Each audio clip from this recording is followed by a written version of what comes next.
Assalamualaikum warahmatullahi wabarakatuh. Waalaikumsalam warahmatullahi wabarakatuh. Halo Sobat UNES Giat Angkatan 5. Kembali lagi dengan saya Dwi Elsi Fitriani dalam acara podcast Indahnya Kerukunan di Desa. Tentunya kali ini saya tidak sendiri. Kali ini saya ditemani oleh salah satu tokoh masyarakat di Desa Kalisalak. Beliau ini salah satu tokoh yang sangat aktif di beberapa organisasi di Desa Kalisalak. Langsung saja kita sambut beliau, Bapak Sudirman. Selamat siang, Pak. Selamat siang. Ya, beliau ini merupakan salah satu ketua organisasi Desa Kalisalak. Ya. Kalau boleh tahu organisasinya apa saja, Pak? Saya ketua Badan Pengurusan Desa BPD Desa Kalisalak. BPD Desa Kalisalak. Ya. Selain itu, apakah ada organisasi yang lainnya? Yang saya pegang, ada ketua Komite SMK Putra Bangsa. SMK Putra Bangsa. Ya, pengurus Komite Sekolah Dasar Negeri Kalisalak. Kalau boleh tahu, Bapak sudah berapa lama menjabat menjadi ketua BPD Desa Kalisalak? BPD dari tahun 2019. 2019 ya. Sampai sekarang. Iya. Udah lama ya, Pak? Ya. Kalau ketua itu ada rentan waktunya untuk menjabat menjadi ketua? Ada 5 tahun. 5 tahun. Iya. Kalau boleh tahu apa saja sih Pak visi dan misi organisasi BPD tersebut? Visinya itu membuat Desa Kalisalak utuh dunia, utuh akhiratnya masyarakatnya itu. Ya. Dan itu visi misinya itu agar Desa Kalisalak itu hidup rukun dan damai. Kalau belum bisa membuat senang, jangan sekali-kali membuat susah. Kalau belum bisa membuat senang, jangan sekali-kali membuat susah. Ya. Menurut Bapak, dengan adanya organisasi BPD tersebut, apakah memberikan dampak yang signifikan terhadap Desa Kalisalak sendiri? Ada, dampaknya bagus sekali, positif. Soalnya itu kan tugas pokok dan fungsi BPD kan, satu, melestarikan adat istiadat, 2, mengawasi jalannya pemerintah, 3, menampung aspirasi masyarakat. Berarti ada 3 dampak ya Pak di Desa Kalisalak sendiri. Kalau boleh tahu, Desa Kalisalak sendiri ini ada berapa dusun ya Pak? 11 dusun. Ada 11 dusun. Awal mula Bapak tertarik untuk mengikuti organisasi itu apa Pak? Ya itu karena kepengen sekali bahwa kita hidup di desa itu penuh kedamaian dan penuh perdamaian dan kerukunan gitu ya. Kerukunan gitu Pak. Sebelum Bapak menjabat menjadi ketua organisasi BPD tersebut, apa kegiatan Bapak sebelumnya itu apa Pak? Saya pegawai negeri. Oh, pegawai negeri. Ya. Di SMK tadi Pak? Bukan, di Suaka Peninggalan Sejarah dan Purbakala Borobudur. Oh, di Borobudur. Ya, selama 34 tahun. Wow. Dari tahun 73 sampai saya purna 2006. Purna 2006. Prinsip Bapak dalam memegang suatu organisasi atau menjalani sebuah kehidupan itu apa Pak? Ya, satu, panggilan jiwa. Kedua, memang niat ibadah. Ketiga, melihat masyarakat itu hidup rukun dan damai. Gitu. Ingin masyarakatnya hidup rukun dan damai. Ya. Menurut Bapak, persatuan dan kesatuan di Desa Kalisalak ini sudah seperti apa Pak? Apakah masyarakatnya sudah saling mengayomi, sudah ada kerukunan antar masyarakat? Sampai hari ini alhamdulillah sesuai dengan visi dan misi BPD itu ya sudah bisa dilihat, walaupun masih ada riak-riak kecil yang ada perlu diatasi dengan damai gitu. Tentunya untuk mengatasi masalah tersebut perlu musyawarah dan mufakat nih Pak. Iya, leres. Setahu saya Desa Kalisalak ini banyak sekali organisasi ya Pak. Iya, betul. Dan rata-rata dipegang oleh bapak-bapak. Betul. Kalau boleh tahu ada apa aja nih Pak? Satu, ada BPD, LPMD, KPMD, LPP, PKK itu mesti perempuan PKK. itu ya.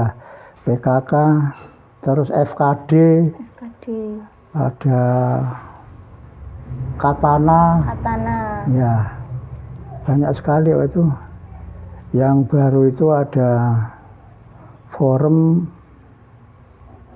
Kesejahteraan Sosial itu, FKD, FKS, Forum Kesejahteraan Sosial.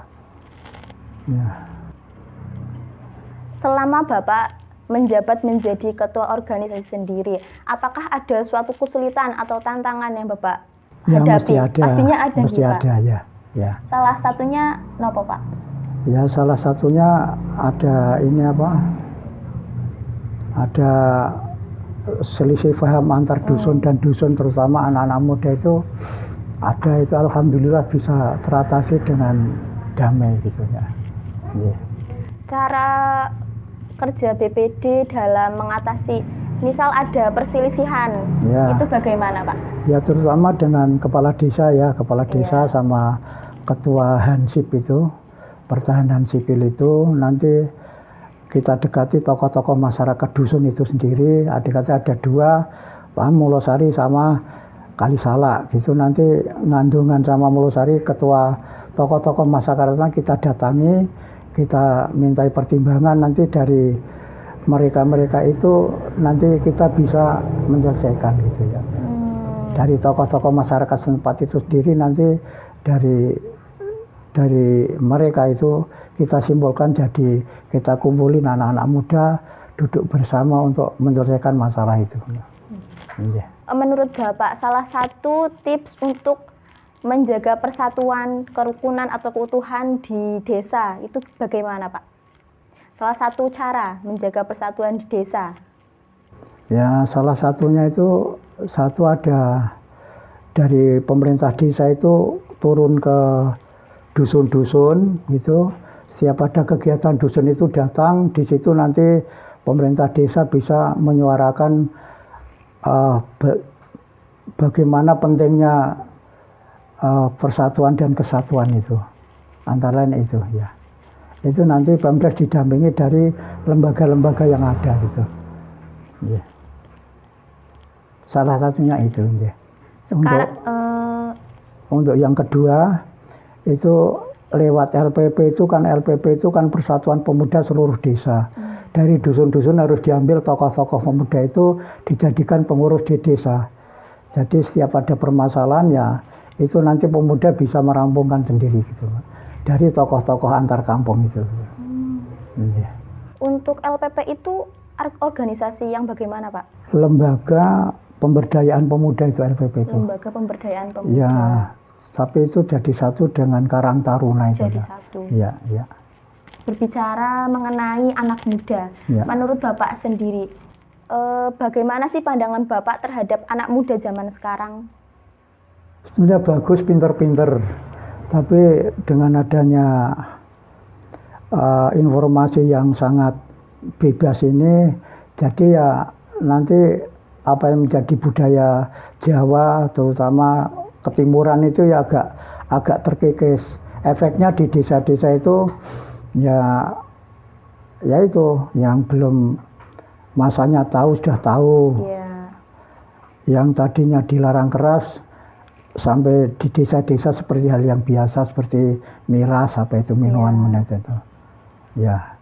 Satu, yang kedua dari HP itu sendiri, sekarang kan temannya HP itu bukan orang itulah. Jadi dari HP itu sendiri apa-apa sudah sampai di tempat tidur gitu. Iya. Kemajuan teknologi ya. Kemajuan teknologi itu yang mempengaruhi banyak dalam masalah kenakalan remaja itu. Kalau pandangan Bapak terhadap pergaulan anak sekarang?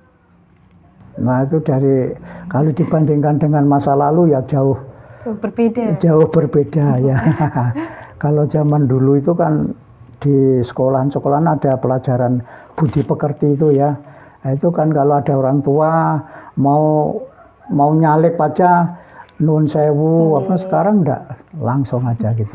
Kan sekarang enggak ada itu. Lebih apatis ya, Nggih, Pak? nggih. Praktis gitu ya. Nggih. Praktisnya aja gitu ya. Kalau dulu pakai pit ondel dulu itu.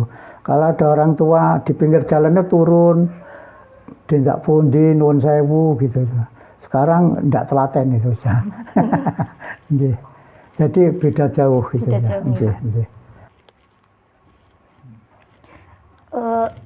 Saya sendiri kan anak muda ya, Pak. Ya. Melihat anak muda sekarang banyak yang bergaul itu geng-gengan, istilahnya geng-gengan atau circle-circlean. Zaman Nggih. sekarang bahasanya circle-circlean. Nggih. Mereka bergaul hanya dengan teman-teman yang sefrekuensi saja. Menurut Iya. Bapak itu bagaimana, Pak? Apakah itu bisa menimbulkan suatu perpecahan atau tidak, Pak? Ya bisa itu. Bisa, tapi kalau bisa memanfaatkan juga itu alat yang bagus dari sekumpulan-sekumpulan itu dimasukin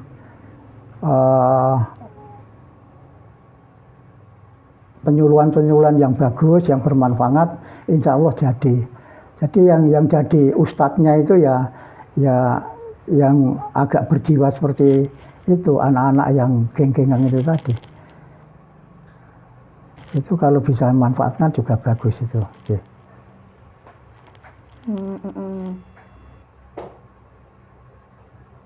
Kan sekarang banyak itu apa, geng motor apa itu kan nggak, positifnya itu kok sedikit sekali, tapi negatifnya banyak. Anak nggak ngerti apa-apa dibacok, dikeroyok gitu kan. Itu masalahnya apa kan nggak ngerti itu. Cuma kelihatannya cuma kepengen memperlihatkan akunya gitu loh. Tapi kalau ada ustadz yang seperti itu, nafasnya seperti Gus Miftah apa itu kan bisa masuk gitu itu, alhamdulillah nanti bisa bagus juga.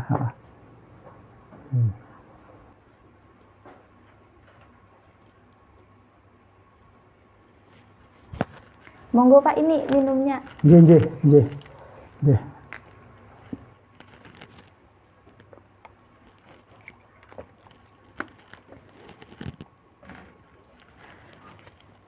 Bicara tentang desa Kalisalak. Nggih. Menurut saya desa ini lumayan dengan pemandangan yang cukup indah ya Pak. Nggih. Menurut Bapak, apakah ada potensi-potensi unggul di desa Kalisalak ini mengenai alamnya ini, atau sudah pernah ada wisata apa di sini? Di sini yang sekarang masih ada ya Kendeng Hill itu. Kendeng Hill. Di atas itu ya. Itu yang baru direncanakan untuk dimajukan gitu ya, biar nanti bermanfaat untuk desanya Kalisalak sebagai PAD itu nanti.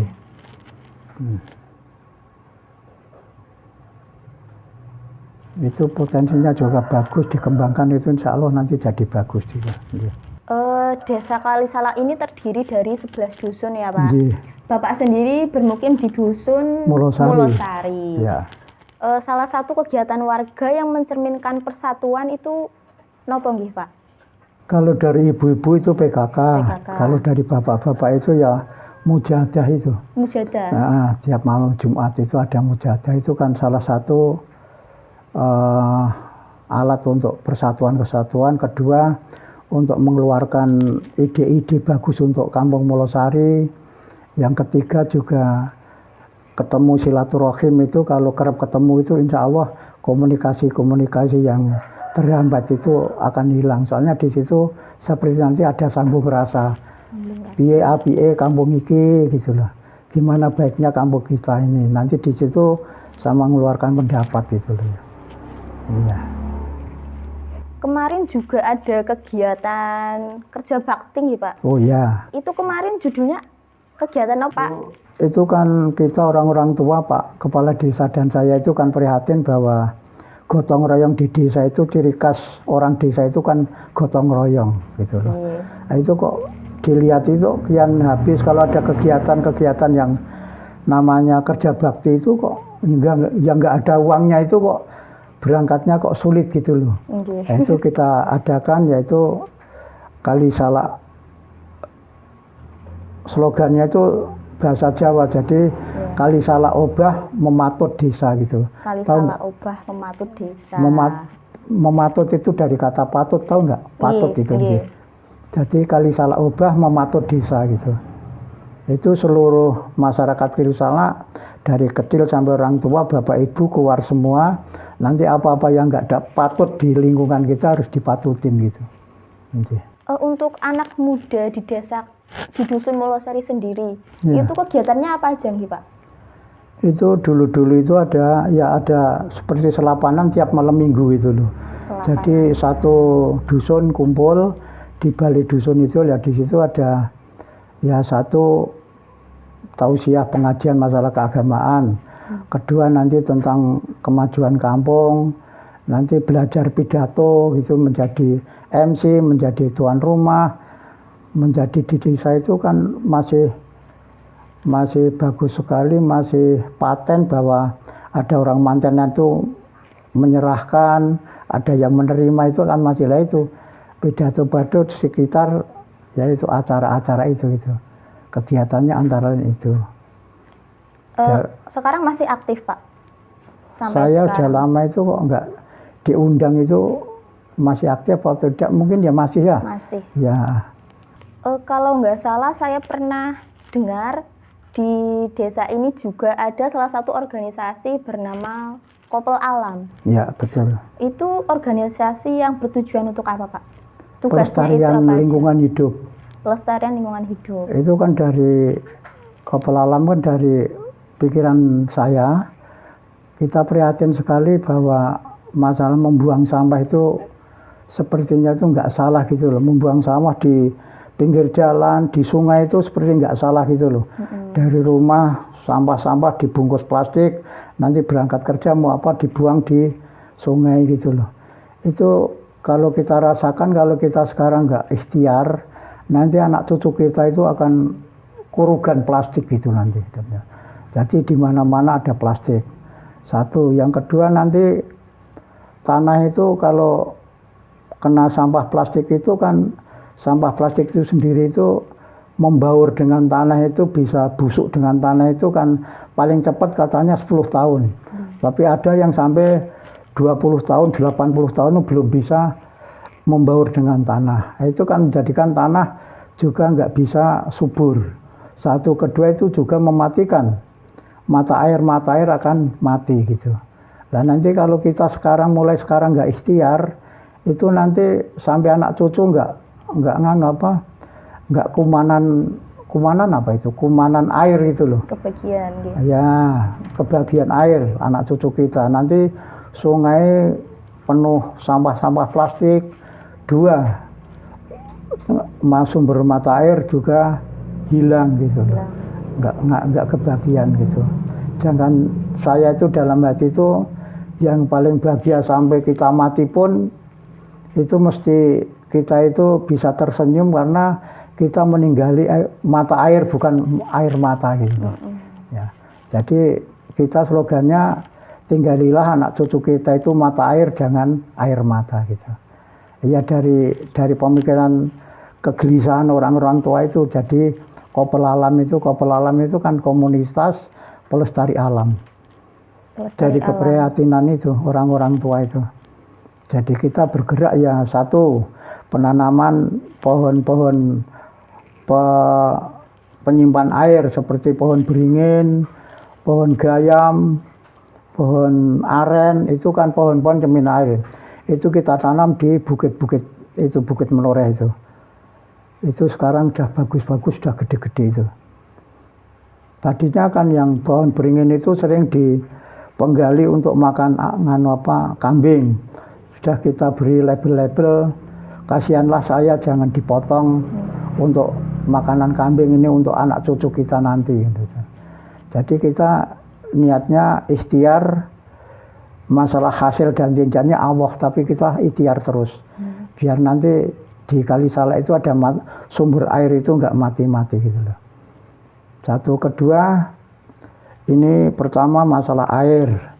Masalah kedua itu jadi jangan menembak burung, semua jenis burung di desa Kali Salak gitu.